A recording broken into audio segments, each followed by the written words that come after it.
저는 10월부터 시작되는 연말을 참 좋아합니다. 오는 주일에는 추수감사주일이 있고요.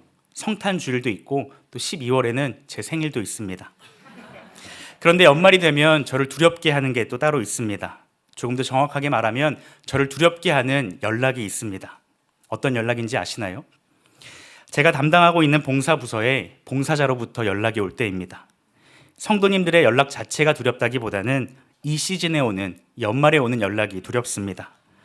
카톡이나 문자로 목사님 잠시 통화 괜찮으세요? 목사님 드릴 말씀이 있습니다 하는 그런 연락입니다. 어떤 이유로 인하여서 내년부터는 봉사가 어려울 것 같습니다 하는 그런 연락들입니다. 오늘 본문의 말씀은 이미 봉사하고 있는 이 봉사자분들에게 우리가 어떤 마음으로 봉사해야 하는지 함께 살펴보고, 또 아직 봉사를 시작하고 있지 않다면 우리가 교회를 위하여서 왜 봉사해야 하는지 함께 살펴보고자 합니다. 말씀을 들으시고 봉사의 마음이 드신다면 초등부를 비롯해서 봉사자에게 연락해 주시면 감사하겠습니다. 우리가 신앙생활하면서 많이 듣는 말 중에 하나가 바로 사랑입니다. 사랑은 아무리 강조해도 지나치지가 않죠. 교회에서, 그리고 성경에서 말하는 사랑은 먼저 하나님과 관련된 사랑입니다. 하나님께서는 사랑의 하나님이시고 그 사랑으로 우리를 사랑하십니다. 우리는 다 이해할 수도 없는 그 놀라운 사랑을 우리에게 보여주십니다. 그 증거가 무엇입니까? 바로 예수님의 십자가입니다. 십자가의 희생과 사랑, 피 흘려 죽기까지 우리를 사랑하심으로 우리는 새로운 생명을 얻었고, 우리는 그 사랑으로 말미암아 날마다 주님 안에서 살아가는 줄 믿습니다. 하나님께서는 이 사랑을 받은 자들에게, 이 사랑을 깨달은 자들에게 사랑으로 살아갈 것을 말씀하십니다. 먼저 하나님을 사랑하여서 예배받기에 합당하신 그 하나님을 기억하여 예배할 것을 말씀하십니다. 하나님을 예배하는 것은 주인 되신 하나님, 주인 되신 그 예수님을 섬기는 것이고 마음 다해 하나님께 봉사하는 모습입니다. 그래서 우리가 함께 모여드리는 이 공적인 예배와 날마다 드리는 이 삶의 예배로서 하나님을 섬길 수 있어야 합니다. 그리고 또 다른 사랑의 모습은 서로 사랑하라는 것입니다. 특별히 교회 안에 있는 성도 간의 사랑입니다. 하나님을 사랑하여서 하나님께 봉사하는 예배를 드렸다면 성도를 사랑하여서 서로를 사랑함으로 섬기고 봉사할 수 있어야 합니다. 오늘은 성도를 사랑하는 삶이 무엇인지, 서로 사랑하는 그 모습으로 그 사랑을 어떻게 실천할 수 있는지 두 가지를 함께 살펴보고자 합니다. 첫째로, 교회 봉사는 서로 사랑함으로 시작해야 합니다. 교회 안에서 봉사를 시작할 때에 우리가 먼저 기억해야 할 것, 먼저 출발해야 하는 그 중요한 동기는 바로 사랑입니다. 오늘 본문 8절에서 10절까지의 말씀 우리 같이 한번 읽도록 하겠습니다. 무엇보다도 뜨겁게 서로 사랑할지니 사랑은 허다한 죄를 덮느니라. 서로 대접하기를 원망 없이 하고 각각 은사를 받은 대로 하나님의 여러 가지 은혜를 맡은 선한 청지기같이 서로 봉사하라. 아멘. 베드로는 서로 사랑하라 라고 말씀하는데 뜨겁게 서로 사랑하라 라고 말씀하고 있습니다. 종말의 때가 가까이 올수록 교회는 세상의 핍박을 받게 됩니다. 교회가 세상으로부터 손가락질을 당하고 세상은 하나님이 없다라고 말하며 거짓된 목소리들로 가득 찹니다. 교회 안에 지도자들에게 문제가 있거나 또 교회 안에 세습을 비롯해서 이 불법적인 일들로 인해 손가락질을 당하기도 합니다. 하지만 교회가 어떤 대단한 잘못을 하지 않아도 이 종말의 때에 교회는 핍박을 당할 것이다라고 주님께서 말씀하셨습니다. 그러한 때에 교회가 지켜 행해야 할 모습이 무엇입니까? 서로 사랑함으로 서로를 위로할 수 있어야 합니다.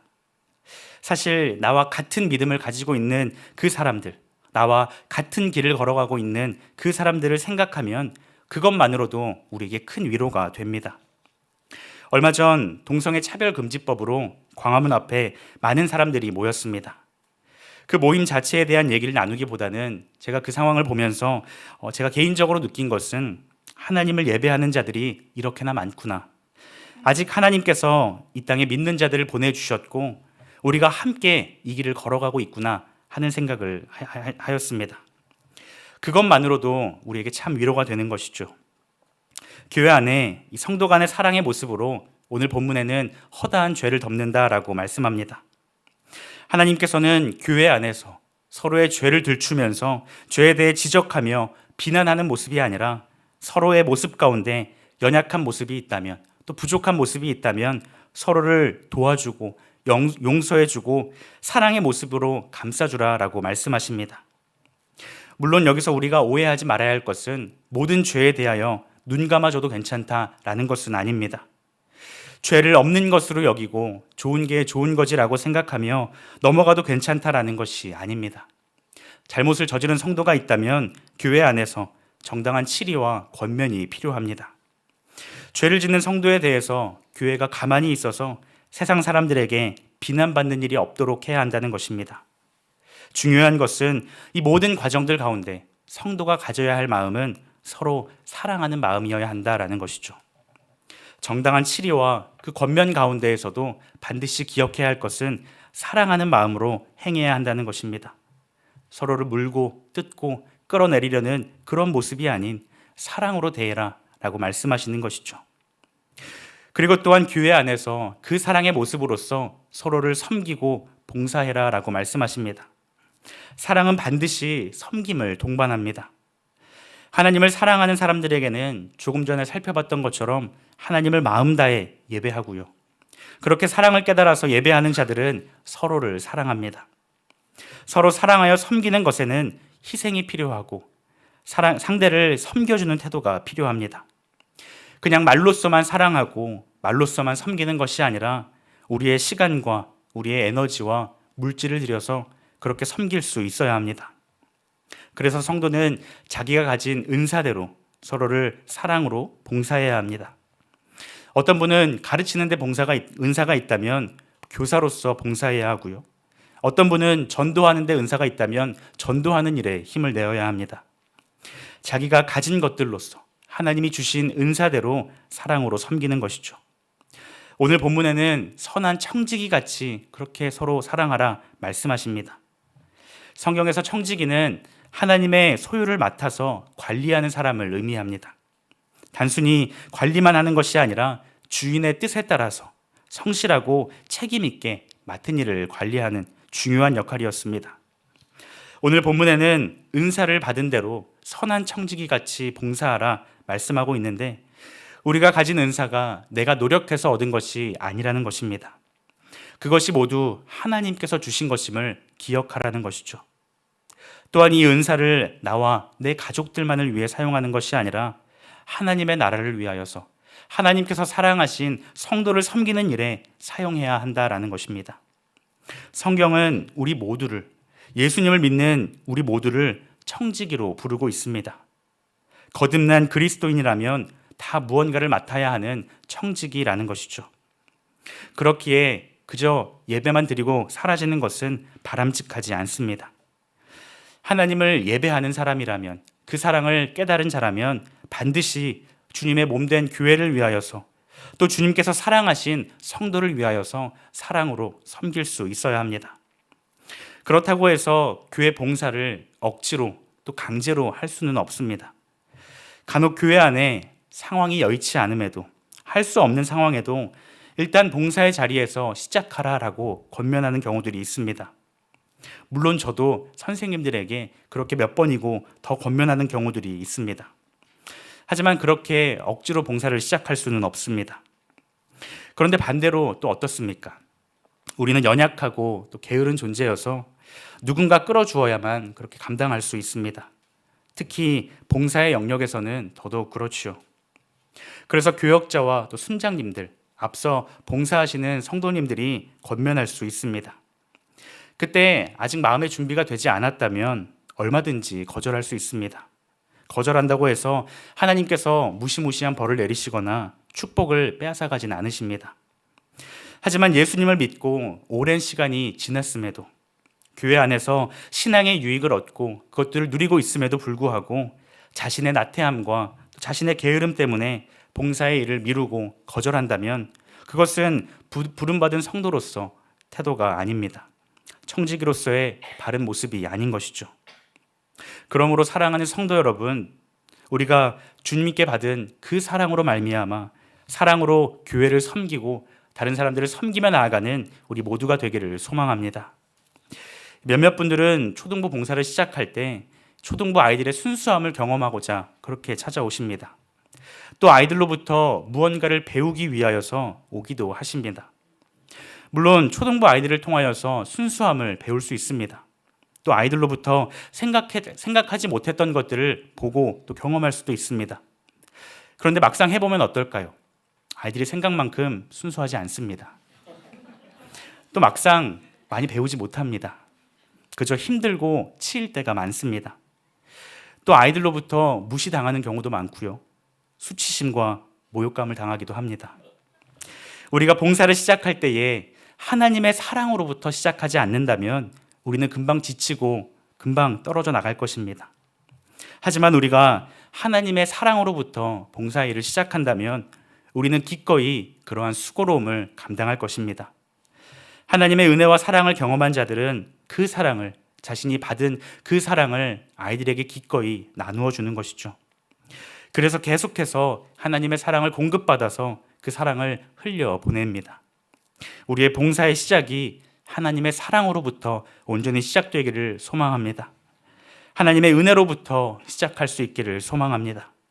바울 사도는 이렇게 권면합니다. 에베소서 4장 11절과 12절 말씀 우리 같이 읽도록 하겠습니다. 시작. 그가 어떤 사람은 사도로, 어떤 사람은 선지자로, 어떤 사람은 복음 전하는 자로, 어떤 사람은 목사와 교사로 삼으셨으니 이는 성도를 온전하게 하여 봉사의 일을 하게 하며 그리스도의 몸을 세우려 하심이라. 아멘. 사랑하는 성도 여러분, 우리에게 주신 은사가 무엇입니까? 우리를 사랑하신 그 사랑으로 말미암아 하나님을 마음 다해 예배하고 우리에게 주신 은사를 따라서 하나님께서 사랑하신 성도를 섬기는 일에 힘써 나아가는 우리가 되기를 소망합니다. 우리는 부족하고 연약하지만 하나님께서 우리를 청지기로 불러주셨으니 선한 청지기와 같이 맡은 바 최선을 다해 다른 사람들을 사랑으로 섬기는 우리가 되기를 소망합니다. 우리의 섬김과 헌신을 통하여서 교회가 더욱 든든히 세워져 갈 것이고 하나님의 은혜를 서로의 모습을 통해 깨닫게 될 것입니다.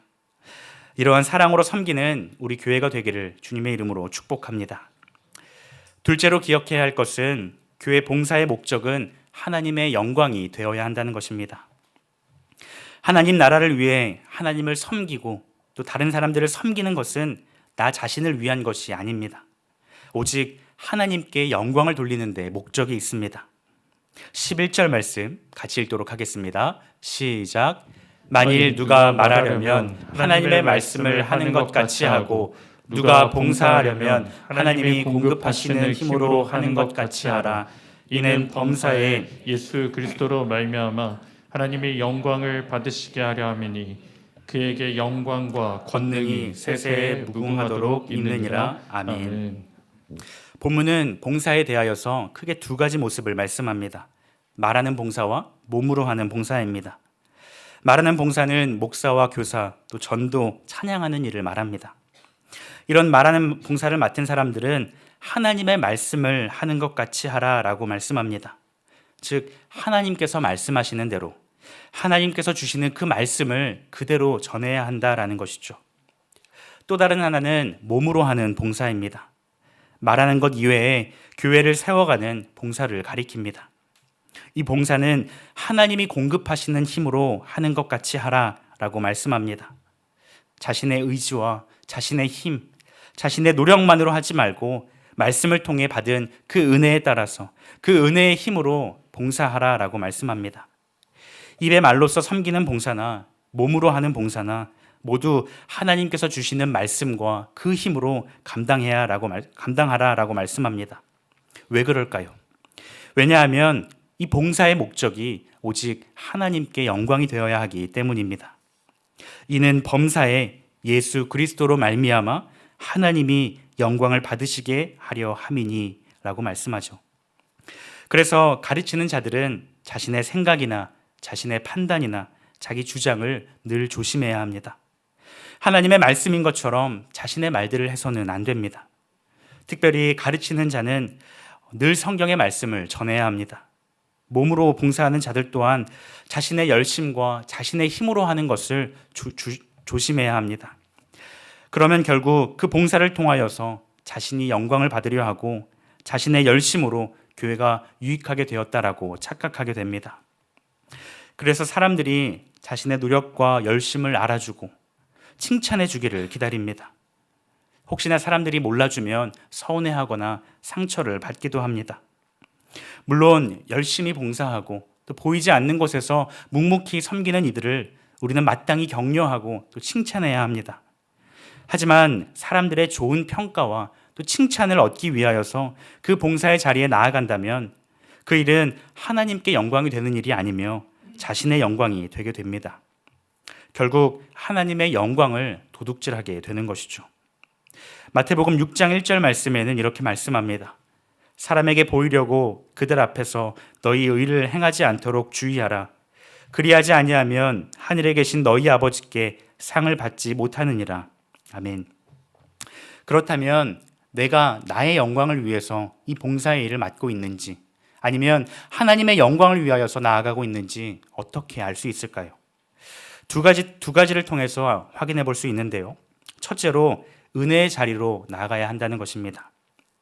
날마다 하나님 앞에서 겸손하게 기쁨의 자리로 나아가고 있는지 하나님의 은혜를 구하며 그 은혜로 감당하고 있는지 점검하는 것입니다. 그래서 다른 사람들이 알아주지 않더라도 내가 그 자리를 기쁨으로 또 사모함으로 나아가고 있는지 힘들고 지칠 때면 다시 하나님의 은혜의 자리를 사모하여서 그 자리 가운데 나아가서 하나님께서 베풀어 주시는 은혜를 공급받고 있는지 돌아볼 수 있어야 합니다. 만약 우리 마음에 다른 사람들이 알아주지 않아서 서운해하거나 그로 인해 실망하여서 섬김의 자리를 떠나려 한다면 과연 내가 정말 하나님의 영광만을 위하여서 이 자리에 나아가고 있는지 스스로 돌아볼 수 있습니다. 다시 하나님의 은혜의 자리를 사모하여 나아가는 우리가 되기를 소망합니다. 하나님께서 베풀어 주시는 그 은혜와 그 사랑을 다시 공급받아서 봉사의 자리 가운데 기쁨으로 나아가는 우리가 되기를 소망합니다. 두 번째로 확인할 수 있는 방법은 다른 사람들을 바라보는 시선이 어떠한가 하는 것입니다.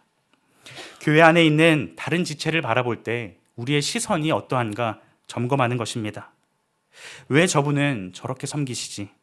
왜 목사님은 나에게만 힘든 일을 시키시지? 왜 나만 가장 힘든 걸 맡은 것 같지? 이러한 마음입니다. 인간적인 질투심과 경쟁심이 우리 안에 있지 않은지 돌아보는 것입니다. 이전 교회에서 잠깐 미디어부를 담당했었습니다. 먼저 담당하셨던 목사님께서 저에게 인수인계를 해주시면서 이렇게 말씀해 주셨습니다. 미디어부는 80점에서 시작한다. 그런데 그 점수는 올라갈 수 없다.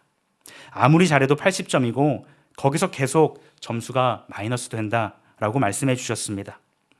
처음 시작할 때는 그 말이 무슨 말인지 이해하지 못했습니다. 그런데 미디어부를 맡아보니 그 말이 무슨 말인지 깨닫게 되었습니다. 자막을 아무리 잘 넘겨도 성도님들은 알아채지 못하십니다. 그런데 1초만 늦게 넘어가도 알아차리십니다. 피드백이 오고요. 불편함을 느끼십니다. 또 음향의 경우도 마찬가지입니다. 평소 아무리 소리가 잘 나와도 알아차리지 못하십니다. 그런데 잠깐 소리가 안 나오거나 또 소리가 작거나 반대로 소리가 커서 하울링이 나면 바로 티가 납니다.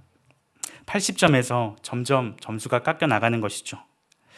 그런데 이런 피드백들을 계속 듣다 보면 결국 마음의 어려움이 찾아올 수 있습니다. 또 상처를 받기도 합니다.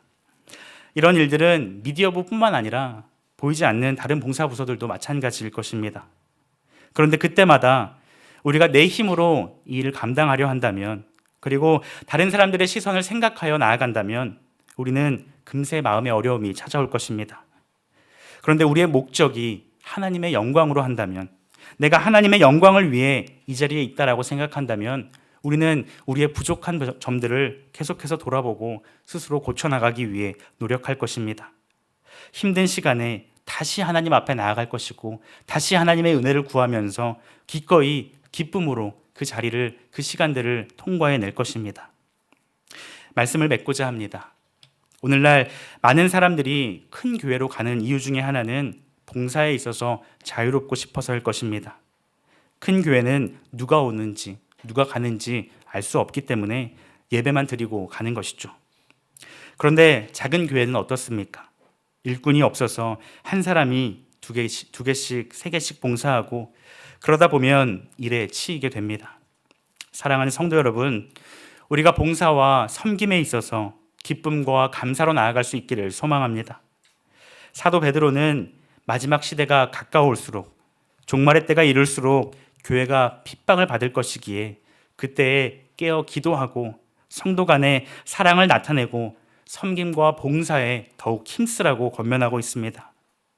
봉사는 우리 신앙에 개인적으로 유익한 것이며 교회를 유익하게 만듭니다. 무엇보다 궁극적으로 하나님께 영광을 돌리게 하는 데 목적이 있습니다. 그러하기에 이 봉사의 자리를 기쁨으로 감당해 나아가는 우리가 되기를 소망합니다. 우리를 먼저 사랑하신 그 사랑으로 말미암아 그 은혜로 말미암아 다른 사람들을 기꺼이 기쁨으로 섬기며 나아가는 우리 모두가 되기를 주님의 이름으로 축복합니다. 아멘. 우리 이 시간 믿음의 한 줄 고백 함께 고백하시겠습니다. 시작. 하나님께 받은 사랑을 기억하여 하나님을 사랑하여 예배하고 성도를 사랑하여 사랑으로 섬기는 우리가 되게 하여 주옵소서. 아멘.